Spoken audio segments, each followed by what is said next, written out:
भारत के प्रधानमंत्री नरेंद्र मोदी जी 142 करोड़ की आबादी वाले देश को लीड कर रहे हैं। इस दुनिया की टोटल पॉपुलेशन है 804 करोड़ के करीब, यानी पूरी दुनिया में जितने भी लोग हैं सभी देशों की मिलाकर जितनी भी आबादी है उसकी 17.5% आबादी केवल भारत में रहती है। प्रधानमंत्री मोदी जो भी फैसले लेते हैं उसका इम्पैक्ट भारत के 142 करोड़ लोगों के ऊपर तो पड़ता ही है, लेकिन दुनिया के बाकी हिस्सों के ऊपर भी उसका काफी असर होता है। उदाहरण के लिए आज अगर प्रधानमंत्री मोदी क्लाइमेट चेंज के ऊपर ध्यान ना दें, कार्बन एमिशंस को कम करने के लिए नई नई पॉलिसीज लाना बंद कर दें, तो क्लाइमेट चेंज न सिर्फ भारत के लिए होगा बल्कि जो धरती का टेम्परेचर राइज हो रहा है वो सिर्फ अकेले इंडिया में ही नहीं बल्कि उसका असर पूरी दुनिया के ऊपर पड़ेगा। सेम तरीके से अगर कोविड-19 पेंडेमिक के खिलाफ मोदी सरकार ढीली पड़ती, फेल होती, टाइम के ऊपर भारत के लोगों को वैक्सीनेशन नहीं दी जाती या फिर भारत दूसरे देशों को वैक्सीन और लाइफ सेविंग ड्रग्स नहीं देता, तो उसका असर न सिर्फ भारत के ऊपर पड़ता बल्कि भारत से वो पूरी दुनिया में फैलती। भारत के साथ साथ दुनिया के कई देशों में लोग मारे जाते हैं। कहने का मतलब है कि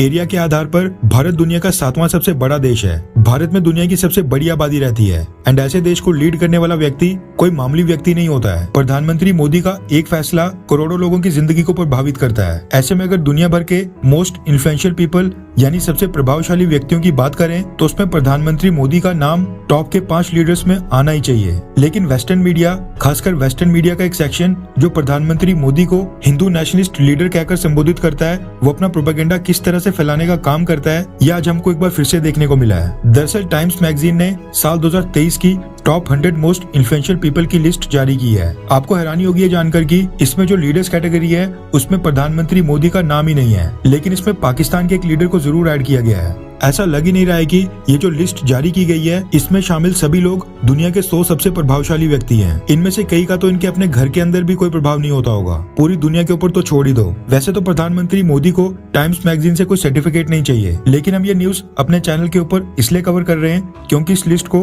भारत समेत दुनिया के सभी देशों में कवर किया जाता है और करोड़ों लोग इसको फॉलो करते हैं और इसके ऊपर अपनी राय बनाते हैं। दरअसल टाइम्स मैगजीन ने दुनिया के 100 सबसे प्रभावशाली व्यक्तियों में भारत के 2 व्यक्तियों को शामिल किया है। आइकन कैटेगरी में एक्टर शाहरुख खान को रखा है और पायनियर कैटेगरी में RRR मूवी के डायरेक्टर SS राजमौली सर को रखा है। इसी के साथ जो लीडर्स कैटेगरी होती है उसमें दुनिया के पॉलिटिकल लीडर्स को रखा जाता है। इस साल टाइम्स मैगजीन ने जो दुनिया के सबसे प्रभावशाली 20 लीडर्स चुने हैं उसमें न सिर्फ ऑस्ट्रेलिया के प्राइम मिनिस्टर एंथनी एल्बानीज, कनाडा के prime minister Justin Trudeau, Germany के चांसलर ओलाफ स्कोल्स, जापान के प्राइम मिनिस्टर फूमियो किशिदा को ऐड किया गया है, बल्कि इन सबके साथ पाकिस्तान की मिनिस्टर ऑफ क्लाइमेट चेंज शेरी रहमान को भी रखा गया है। यानी प्रधानमंत्री मोदी प्रभावशाली लीडर नहीं है, लेकिन पाकिस्तान की क्लाइमेट चेंज मिनिस्टर बहुत प्रभावी है। इसी के साथ अमेरिका के प्रेसिडेंट जो बाइडेन को टाइम्स मैगजीन ने 6th टाइम यानी 6ठी बार दुनिया के टॉप 100 इन्फ्लुएंशियल पीपल की लिस्ट में जोड़ा है। प्रधानमंत्री मोदी के साथ साथ चाइना के प्रेसिडेंट शी जिनपिंग,